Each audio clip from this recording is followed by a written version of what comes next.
The morning he rode out, the air was sharp enough to draw blood.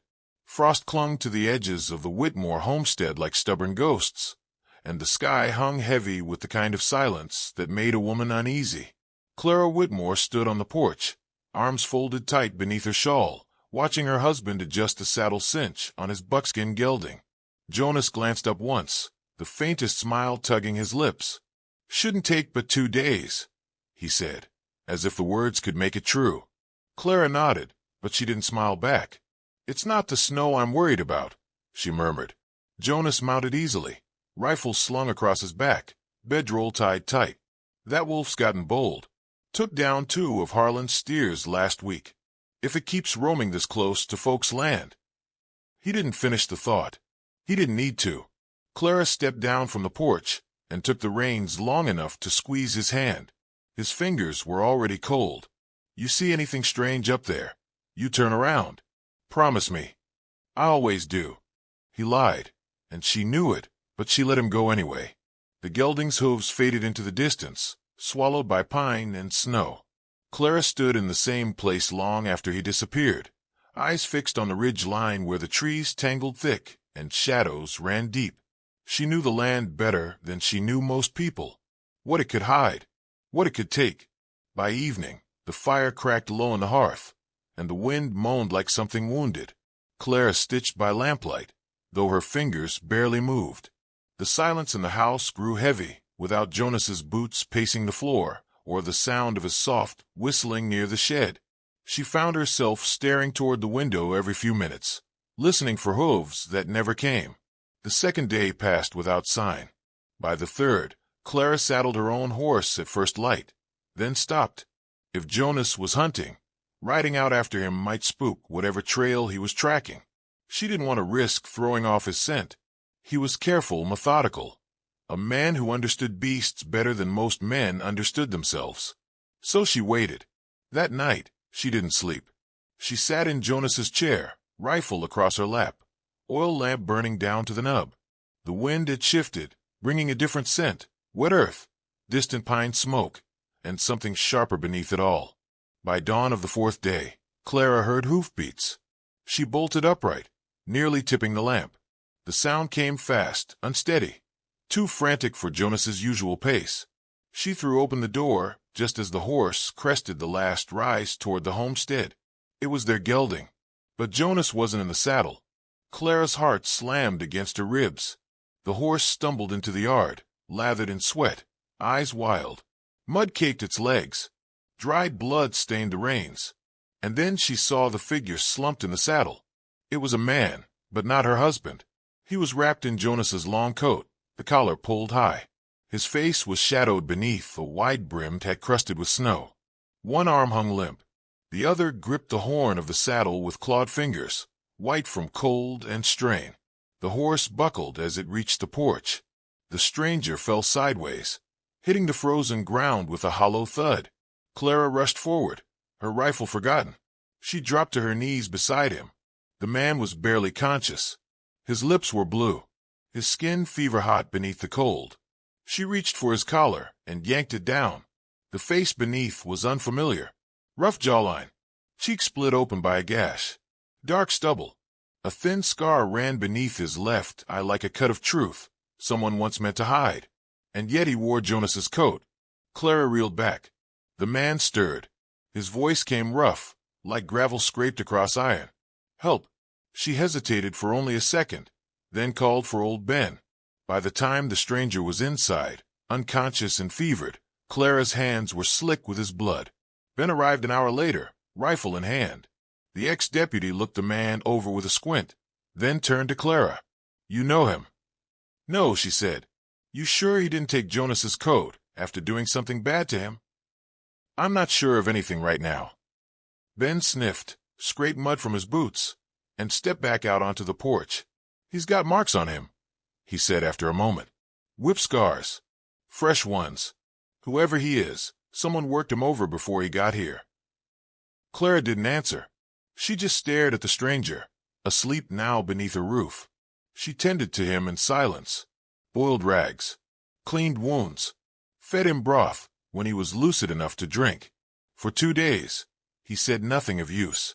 Just groaned, murmured broken fragments of words, ridge, ambush, smoke. Jonas's name once, whispered like a prayer or a curse. On the third day, Clara sat beside him, her voice flat. "Where did you get his coat?" The man's eyes fluttered open. They were pale gray, like storm glass.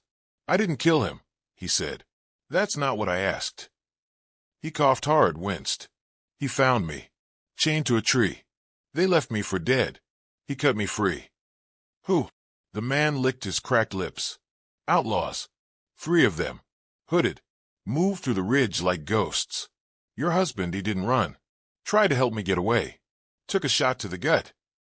Clara's hands tightened around the edge of the chair. "Where is he?" The man closed his eyes. "I buried him." The words fell like stones into water. Outside, the wind had gone still. The house felt impossibly quiet. Clara stood slowly. She walked to the shelf where Jonas's rifle leaned, still clean, untouched since he left. She ran a hand along the stock, and for the first time since the gelding returned, her eyes burned. Behind her, the stranger stirred again. "I tried to save him." She didn't answer, didn't trust herself to. Instead, she stepped outside into the cold, breathed deep, and looked up toward the dark ridge. She could feel it already, the shape of what was coming. And she knew, without doubt, this wasn't the end of Jonas's story. Not yet. He slept 3 more days before he was strong enough to sit upright without bleeding through the bandage on his ribs. Clara didn't ask for his name, not because she wasn't curious, but because she wasn't sure she wanted to know. A name might soften him, and she needed the edge sharp right now. He watched her move around the cabin with a quiet intensity, eyes tracking every step she took. There was something unnerving in his stillness, like a blade resting on the table, useful, but dangerous. It was the 4th morning when he finally spoke beyond broken words. Clara had just set down a bowl of boiled oats when he said, "I was a lawman. Once." She didn't look up. "Then why'd they chain you to a tree?" He smiled, but it didn't reach his eyes. "Because I stopped being one." She turned then. "What's that supposed to mean?" He lifted the bowl with both hands, careful not to wince. "Means I did something a badge wouldn't allow. And somebody with influence didn't appreciate it. You kill someone who deserved it. Something like that." He took a bite and chewed slowly, deliberately. "I didn't come here to bring trouble. Your husband saved me when he could have walked away. That should count for something." Clara studied him a long moment. "It does. That's why you're still breathing." They didn't speak again until sundown. The cabin felt too small for the distance between them.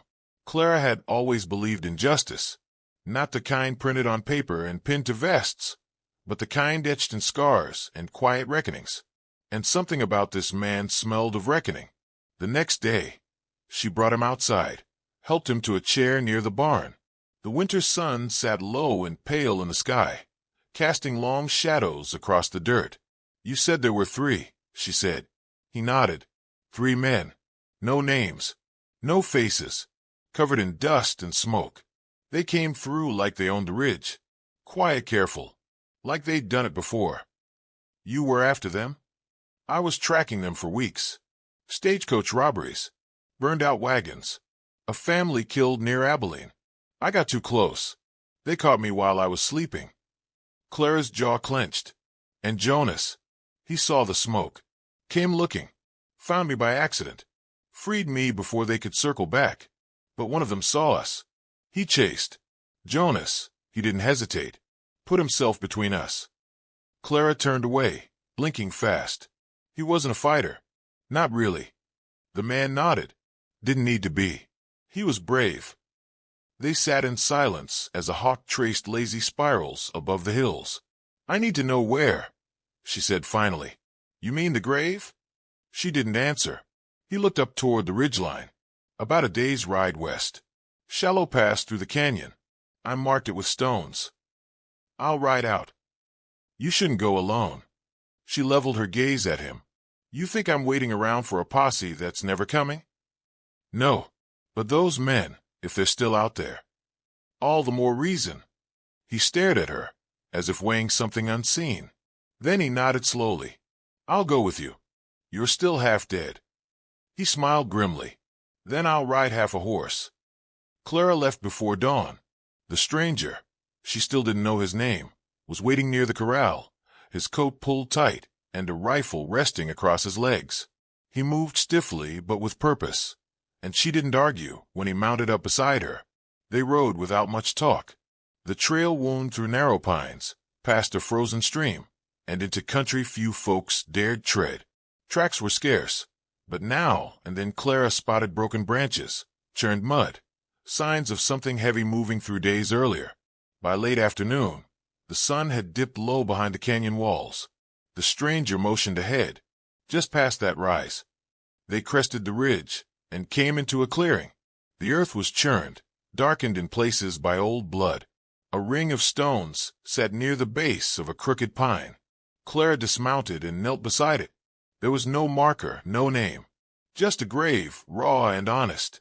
She bowed her head, whispered something too soft for the wind to carry. The stranger kept his distance. It wasn't until they turned to leave that they saw the tracks, fresh, pressed deep into the damp soil. 3 sets of boots, one set with a limp. Clara's voice was steady when she said, "They're still here." The stranger's hand went to his rifle, and for the first time since he arrived, Clara looked at him not as an intruder or a survivor, but something in between. She said, "If you want to run, now's the time." He looked toward the tree-line, then back at her. "I didn't crawl out of a grave just to die in another." They turned toward the canyon mouth, shadows stretching long behind them. Whatever waited out there, it had already taken something from each of them. But the difference now was simple. It wouldn't take anything more without a fight. The wind shifted as they crossed the canyon's mouth, bringing with it a scent Clara hadn't smelled in years: gunpowder, sweat, and horses held too long in the sun. She reined in, lowering herself slightly in the saddle, and the stranger did the same beside her. His eyes were sharp now, alert in a way that made her understand what he'd meant when he said he'd stopped being a lawman. He wasn't a man of rules anymore. He was a man of instincts sharpened by betrayal. They moved carefully, leading the horses behind a ledge of stone. Below them, nestled in a hollow flanked by jagged bluffs, sat a crude camp. Smoke snaked up from a dying fire. 3 figures hunched near it, shapes wrapped in long dusters, their faces hidden beneath low hoods. They didn't speak. They didn't need to. Their stillness was worse than shouting, more ominous than a drawn gun. "The hooded 3, the stranger whispered. "I'd hoped they were ghosts by now." Clara studied them. One leaned heavily to the left, favoring a bad leg. Another was tall and broad, moving with slow deliberation. The third was smaller but sat with his back to the canyon wall, hand never far from his belt. "Which one shot Jonas?" she asked. The stranger's jaw worked. Could have been any of them. Maybe all. She didn't hesitate. Then all 3 fall. The stranger reached into his coat and pulled free a small leather pouch. Inside were 3 tarnished sheriff's stars. He pressed one into Clara's hand. "What's this?" "The law we never got to give them." Clara closed her fingers around it, then tucked it into her coat. They moved back from the ledge and circled down, boots quiet on loose shale. The canyon was shaped like a bowl, sound bouncing back from every surface. Even a breath might give them away. At 30 paces, the man with the limp stood abruptly and turned. His hand went to his pistol, but not fast enough. The stranger's rifle cracked once, and the man dropped, groaning. The other 2 spun as Clara emerged from the rocks, her husband's old rifle brace steady in her hands. "Don't," she called. The tall one hesitated. The smaller man went for his belt. She fired. The shot rang off the stone walls, and the small man collapsed, his weapon clattering beside him. The last outlaw stood frozen, breathing hard. His hood slipped back, revealing a lined face and eyes yellowed with age and cruelty. "Who the hell are you?" he spat. Clara stepped closer. "The woman your bullet missed." His eyes flicked to the stranger. "You brought her here to die with you, Marshal?" The stranger didn't answer. He stepped forward, rifle lowering. "You're done, Cobb. No posse coming. No hangman waiting." Cobb sneered. "Then what? Gonna shoot me like the others?" Clara raised her rifle again. That depends. On what? On whether you say his name. Cobb tilted his head. Whose name? My husband. The silence that followed was long and brittle. Cobb gave a small shrug. Man on a bay horse. Fool charged straight in. Thought he was some kind of hero. Didn't get a name before we left him bleeding. Clara fired before she realized her finger had moved. The bullet struck Cobb in the shoulder, spinning him backward into the dirt. He screamed, clutching the wound. She stood over him as he writhed. You got one left, she said, chambering another round. The stranger placed a hand on her arm. Clara. Her breath came ragged now, face flushed, arms trembling. I buried a man without knowing if he cried out for me before he died, she said. And now I know he did. Cobb coughed, spitting blood. You think this ends anything? There's more of us. Always more. Clara lowered her rifle. The stranger stepped forward. You were never the disease, Cobb. Just a symptom. They bound him, gagged him, and left the canyon with 2 horses carrying bodies and one hauling a ghost in chains. By the time they reached the ridge, snow had started to fall. Clara didn't look back. There was no point. What had been done in that canyon couldn't be undone. But what came next, that was still hers to decide. The snows came hard that winter, sealing the canyon in white silence and burying the tracks of the Hooded Three for good. Word reached the nearest town weeks later, carried by a wounded man in irons and a woman who no longer flinched when a door creaked open at night. Clara walked beside the stranger as they led their horses down the ridge trail, Cobb bound behind them across a mule's back. The sheriff in Two Forks recognized the name immediately. They didn't have to explain much, just laid out the bodies and turned in the last one breathing. Ain't never seen a woman ride in with her own kind of justice, the sheriff had said, half in awe, half in unease. You sure you ain't one of them?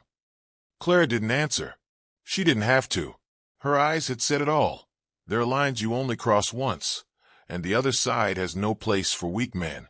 They left Cobb behind bars, moaning about retribution and brothers in arms.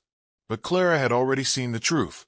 Men like him talked loud when they were losing, and by the time they started shouting, justice had already passed them by. They rode west, not speaking much, the land stretching wider with every mile. The stranger. He told her his name now, but she still called him what he was as the lawman.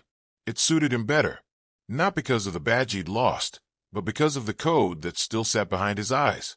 Broken maybe, but not gone. By the time they reached the edge of the plains, the skies were clearing and Clara felt something lift from her chest she didn't know had settled there. Grief never left, but it changed shape. Less a wound, more a scar that stopped aching every time the wind blew. They camped that night near a dry creek, the stars sharp above them. You going back? He asked. Clara poked at the fire with a stick. To what? Your home. Your land. She considered that. It's quiet out there now.